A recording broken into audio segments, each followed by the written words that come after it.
गुरु ब्रह्मा गुरु विष्णु गुरुर्देवो महेश्वर गुरु साक्षात् परम ब्रह्म तस्मै श्री गुरुवे नमः। ओम नमो ब्रह्म दिव्यो ब्रह्म विद्या संप्रदाय कृतभ्यो वंशऋषिभ्यो महद्भ्यो नमो गुरुभ्यः। सर्वपल्लवरहिता प्रज्ञानघनः प्रगड्ढो ब्रह्मेवामस्मि।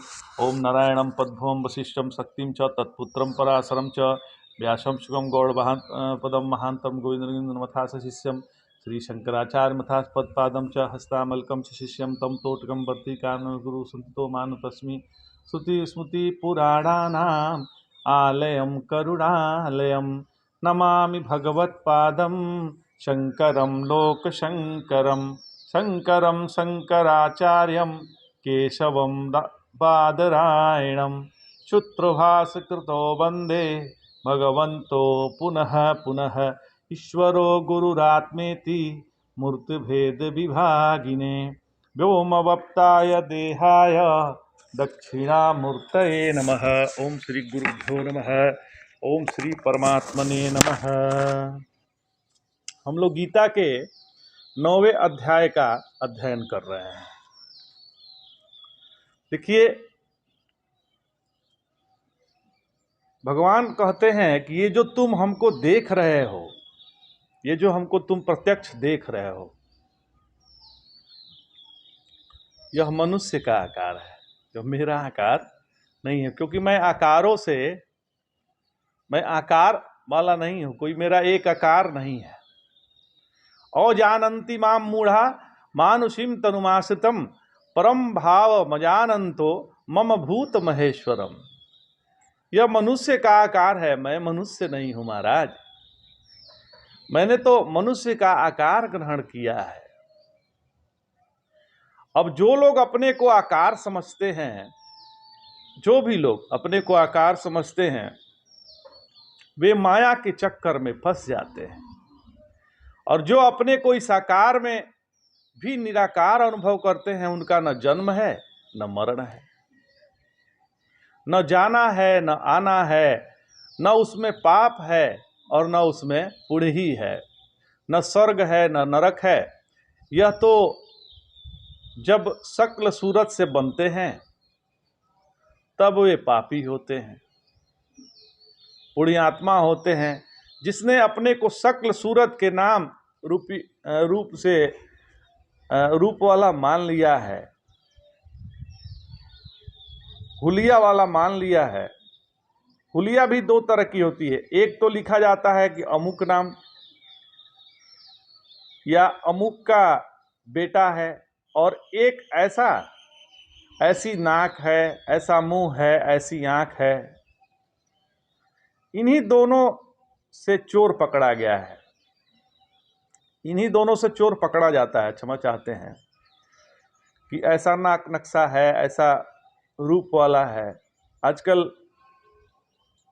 आजकल तो आंख से भी चोर पकड़ा जाता है।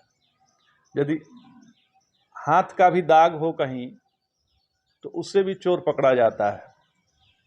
तो चोर पकड़ने के लिए उसका नाम और पता चाहिए, तभी ना पता चलेगा कि भाई ये चोर है। नहीं तो नहीं नाम हो न रूप हो तो कैसे चोर पकड़ाएगा।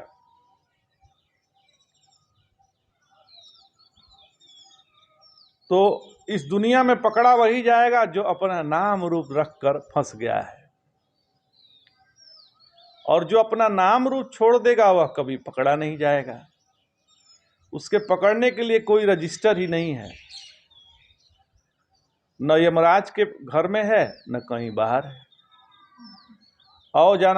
अवजानन्ति मां मूढ़ा मानुषी तनुमाश्रितम। पहले के लोग मूढ़ शब्द का प्रयोग करते थे, क्योंकि परमात्मा की प्राप्ति मूढ़ को नहीं होती, अमूढ़ को होती है। गच्छन्त मूढ़ा पदव्यम तत। जिसके अंदर मान नहीं है, मोह नहीं है, और जिसमें मोह है उसी का नाम मूढ़ है। जो मोहित हो गया है वह मूढ़ है।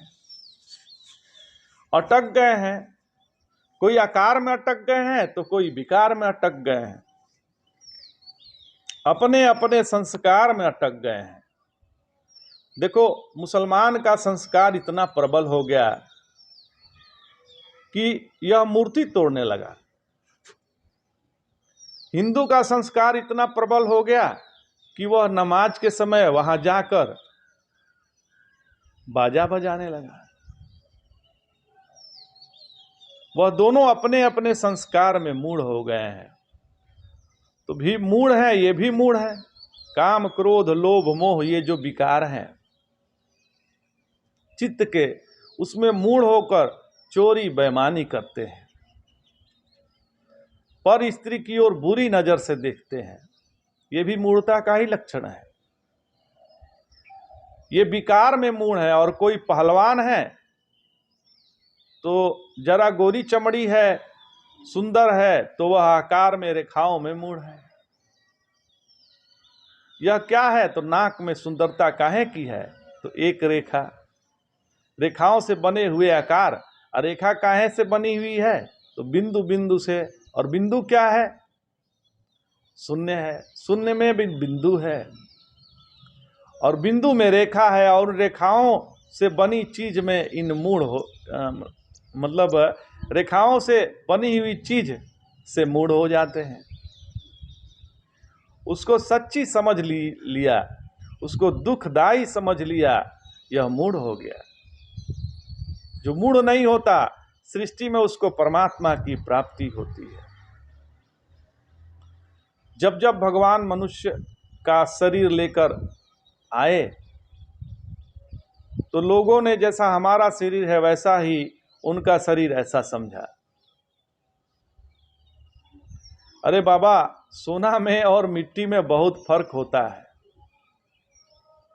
एक मिट्टी की शक्ल है, हड्डी, मांस, चाम अपने को मान लेते हैं और उसमें मूढ़ हो रहे हैं।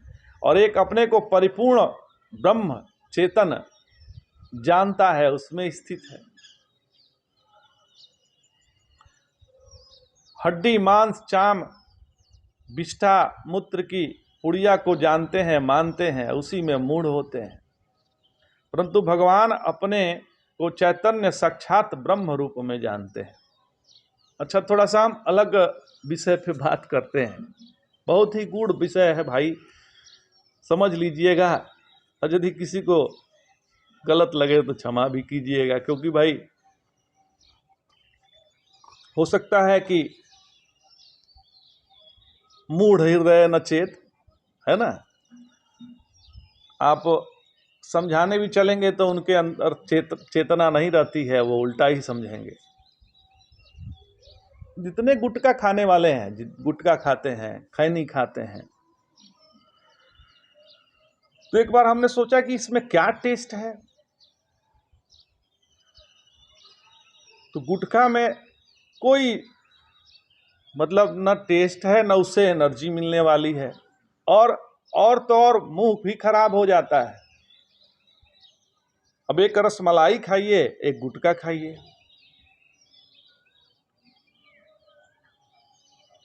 ऐसे हम सामाजिक बात कर रहे हैं कि आप कोई भी गुटखा खाते हैं, खैनी खाते हैं, सिगरेट पीते हैं, तो उसमें टेस्ट क्या है? कोई तस्मई का टेस्ट तो है नहीं, रसमलाई का नहीं है, ना पनीर का टेस्ट है, न दूध का ही है। फिर भी हम खाते हैं, मूढ़ ही हैं। बस थोड़ा इशारा किए हैं, बाकी क्षमा कीजिएगा। तो अर्जुन ने उनको, भगवान को पहचान लिया कि तुम ही ब्रह्म हो, साक्षात परम ब्रह्म परमात्मा तुम ही हो। ये मूढ़ लोग मेरा अपमान करते हैं। असल में जिनको सृष्टि परमाणुओं से बनती है, प्रकृति से बनती है, शून्य से बनती है, वे लोग श्री कृष्ण को अवतार न माने तो इसमें कोई आश्चर्य नहीं है। लेकिन जो लोग यह जानते हैं कि और अनुभव करते हैं कि आत्म चैतन्य ही सारी सृष्टि के रूप में दिख रहा है, उसके लिए तो सर्वम खलिदम ब्रह्म, वे श्री कृष्ण श्री विग्रह तिरस्कार कैसे कर सकते हैं? उनको तो चिद दृष्टि है, वे चेतन हैं, वे आनंद हैं। रसो वैशः अवजानान्ति मामूढ़ा मनुष्यम तनुमाश्रित, क्यों अपमान करते हैं। परम भावम आजानंतो मम भूत महेश्वरम। असल में जितने भूत हैं, पृथ्वी है, जल है, वायु है, आकाश है, प्रकृति पर्यंत, इन सब भूतों का महेश्वर अध्यक्ष मैं हूं। अध्यक्ष एक और मजेदार अर्थ होता है अधि अक्षिणी यस्य। अधि माने जो बुद्धिहीन लोग हैं, उनकी देखभाल करने के लिए नियुक्त किया जाता है अध्यक्ष को। जो बुद्धिमान होंगे वे बिल्कुल ठीक ठीक काम करेंगे। तो जिनको बेवकूफों का सरदार बनाया गया है, अधीश्वर है, अधीश हैं, अध्यक्ष हैं, नहीं तो जो सर्वज्ञ है उसे मालिक की जरूरत नहीं पड़ती, अज्ञ को ही मालिक की जरूरत पड़ती है।